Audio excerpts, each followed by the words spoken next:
This seemed to be the year of the loving reboot of a long dormant but beloved franchise. Of course, there were Star Wars The Force Awakens, Jurassic World, another film we'll be talking about later, and of course, Terminator Genesis, or however you say it, because that ain't Genesis. The most surprising success story out of this old dog's new crop comes from the emotional firepower of Creed, the pseudo-7th installment in the Rocky franchise. With a jolt of fresh young blood behind it in director Ryan Coogler and star Michael B. Jordan, Creed left audiences with one of the most satisfying theater experiences of the year. This is a crowd pleaser done correctly, a roaring emotional roller coaster that takes you blow for blow with its adrenaline and passion. The old dog aspects give the film a gravitas too, with Sylvester Stallone's powerful performance as Rocky the icing on the cake. Creed works for every punch, never throws in the towel, and earns the TKO by the end. Okay, deep breath. Bring it on. Deep breath, deep breath. Look at me. I like what you're doing out there, all right? You're a little tight. You're gonna loosen up, all right? Here's what I want you to do. I want you to throw your left under the radar. Then when you come up with a shovel hook, you're gonna see an opening, put it right on his chin, then I'll drop it. Mouthpiece in, seconds out. Your old man did that to me. It worked. Mouthpiece in, seconds out. Finish it up, Leo.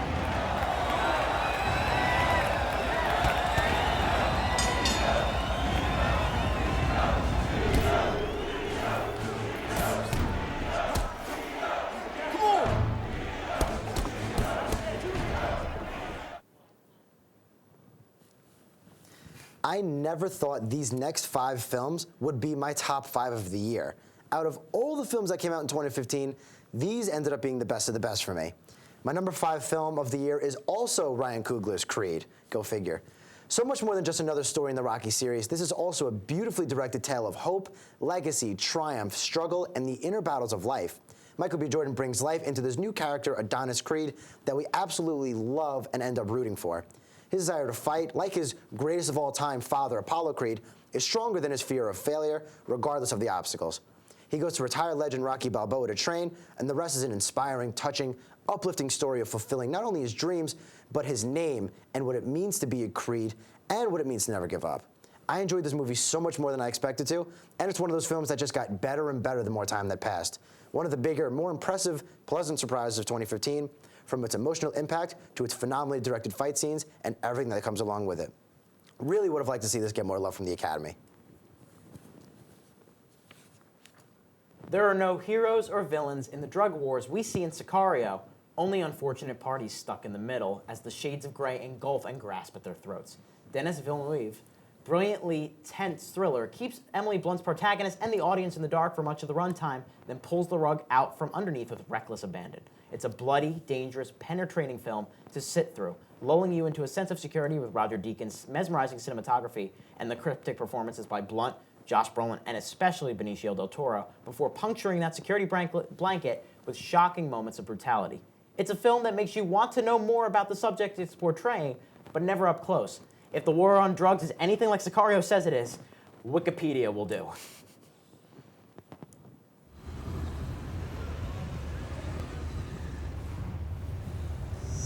Get your service weapon out. Gun. Gun left. What are the rules here? Stay in your vehicle. You can do what they do. If they get out, you get out.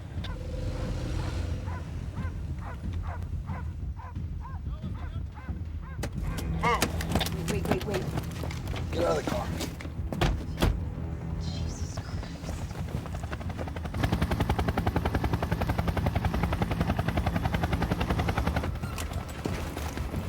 Overtake! Señor, tus manos! Don't move! Overtake! No! Compas. Suelte la pistola. Tírela.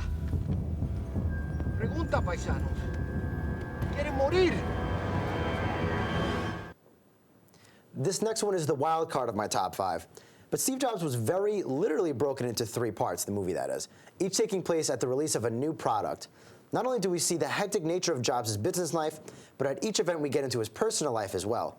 Directed at a breakneck pace, and everything we need to know, we find out by Jobs dealing with it, all while trying to make sure everything runs smoothly at the event.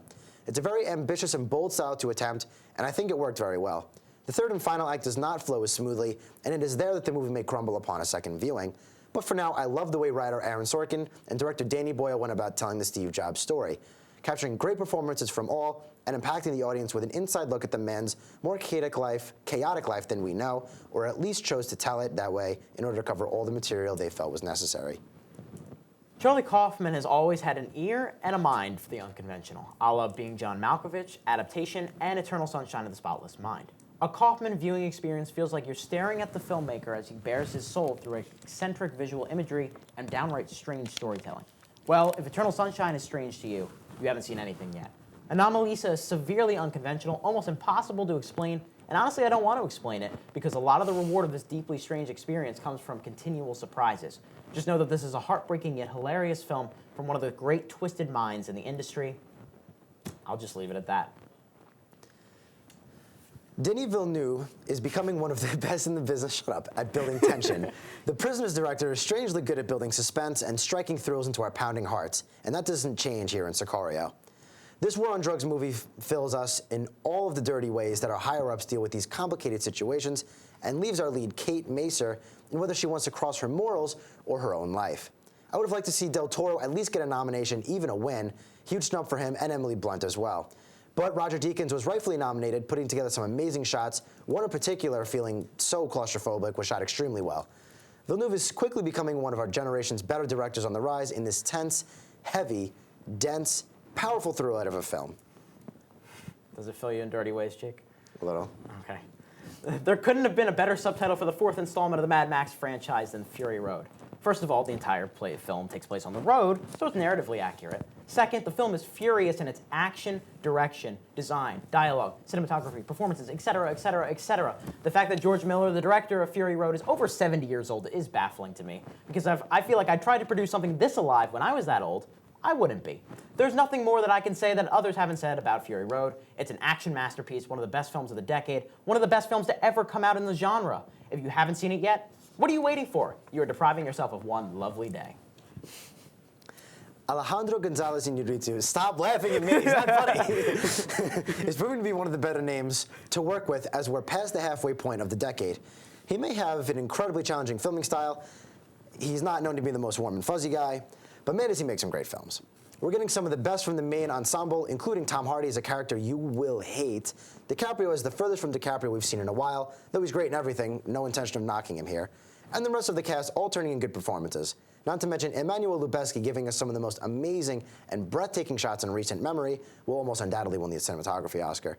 The story shows us the difficult times of American pastimes, where there's a constant struggle to get certain goods, such as fur, while fighting off Indian tribes. DiCaprio's character Hugh Glass deals with a lot more than that, however, when he is mauled by a bear and evidently left for dead. From then, the name of the game is survival and revenge, as we observe the Hugh Glass story of what this poor man had to endure and Iñárritu's brilliant take on The Revenant. The transitions from childhood to young adulthood to eventual adulthood can be stressful and confusing, to say the least. As we grow older, we grow wiser and keener to understand and adapt to the world on our own. Time passes, and the emotions inside our head become more complicated and difficult to rescue with, as we lose the naivety of childhood and become more jaded and guarded adults. No piece of writing, art, or entertainment handles this subject matter as beautifully and emotionally as Pixar's Inside Out. Yet another unbelievable triumph, the film is a truly amazing comeback from the golden standard of the film industry. They know better than anyone how to pull on your heartstring, tickle your funny bone, and make you want to come back over and over again. As we grow old, we won't forget Inside Out. We will just appreciate more and more what Pete Docter has done here. It demands to stand among the best films of the Pixar canons and among the best animated films ever made. I hate using hyperbole, but Jake, what can I say? My emotions are running wild.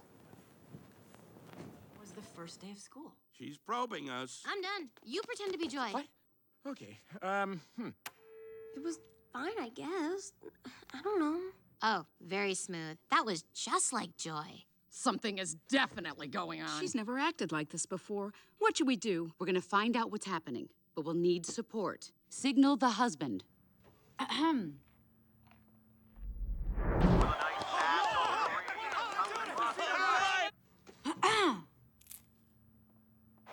Uh-oh, she's looking at us.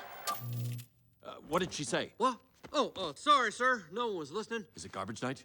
We left the toilet seat up. What? What is it, woman? What? He's making that stupid face again. I could strangle him right now. Signal him again. So, Riley, how was school? You gotta be kidding me. For this, we gave up that Brazilian helicopter pilot? For those who say Mad Max Fury Road was short on plot, I respectively but aggressively disagree with you. There's a lot going on here, and it's all in the way the director decides to go about it.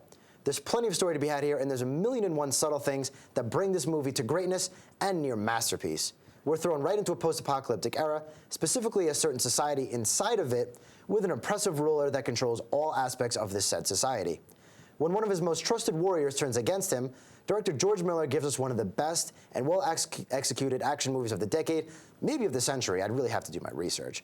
But everything he does with this movie works on so many levels. I've seen it 4.5 times now, and Mad Max Fury Road is just as phenomenal every single time.